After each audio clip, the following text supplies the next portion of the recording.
Israel Iran युद्धाचा महाराष्ट्रातील शेतीला मोठा फटका. द्राक्ष आणि कांदा उत्पादक संकटात.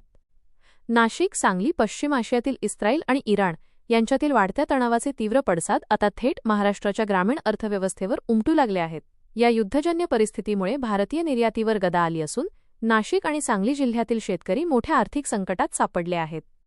निर्यात ठप्प, कोल्ड स्टोरेज हाऊसफुल. मिळालेल्या माहितीनुसार भारताकडून होणाऱ्या एकूण निर्यातीपैकी तब्बल 80% निर्यात मध्य आशियातील देशांना मिडल ईस्ट केली जाते.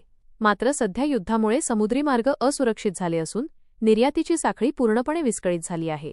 मुंबईच्या जेएनपीटी बंदरात कंटेनर आणि ट्रक्सच्या कित्येक किलोमीटर लांब रांगा लागल्या आहेत. सांगलीच्या द्राक्षांचे 2500 कोटींचे गणित धोक्यात. सांगली जिल्ह्यातून मोठ्या प्रमाणात द्राक्षांची निर्यात मध्य आशियात केली जाते. सुमारे 2500 कोटी रुपयांचे द्राक्ष सध्या निर्यातीच्या प्रतीक्षेत आहेत. निर्यातीचे मार्ग बंद झाल्याने हे द्राक्ष नाईलाजास्तव कोल्ड स्टोरेजमध्ये ठेवावे लागत आहेत.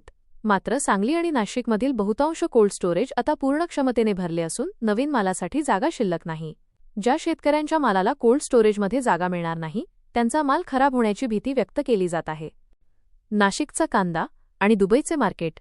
नाशिकच्या कांदा बाजाराचा विचार केल्यास एकूण निर्यातीपैकी 22% निर्यात एकट्या दुबईला केली जाते. दुबई हे निर्यातीचे मुख्य केंद्र हब असून तेथून इतर देशांना माल पुरवला जातो. मात्र दुबईच्या जेबेल अली बंदरावर झालेल्या हल्ल्यांमुळे आणि युद्धजन्य परिस्थितीमुळे जहाजांची ये-जा थांबली आहे. परिणामी नाशिकचा कांदा सडू लागला असून शेतकऱ्यांपुढे मोठे प्रश्नचिन्ह उभे राहिले आहे. इंधन दरवाढीचा दुहेरी फटका. युद्धाचा परिणाम केवळ निर्यातीवरच नाही तर स्थानिक अर्थव्यवस्थेवरही होत आहे.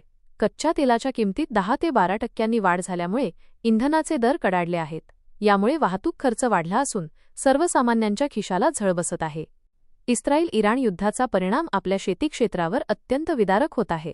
जर ही परिस्थिती लवकर सुधारली नाही तर शेतकऱ्यांचे कधीही भरून न येणारे नुकसान होईल, अशी भीती भारतीय बागायती निर्यात संघटनेचे उपाध्यक्ष विकास सिंह आणि निर्यातदार संजय जमदाडे यांनी व्यक्त केली आहे.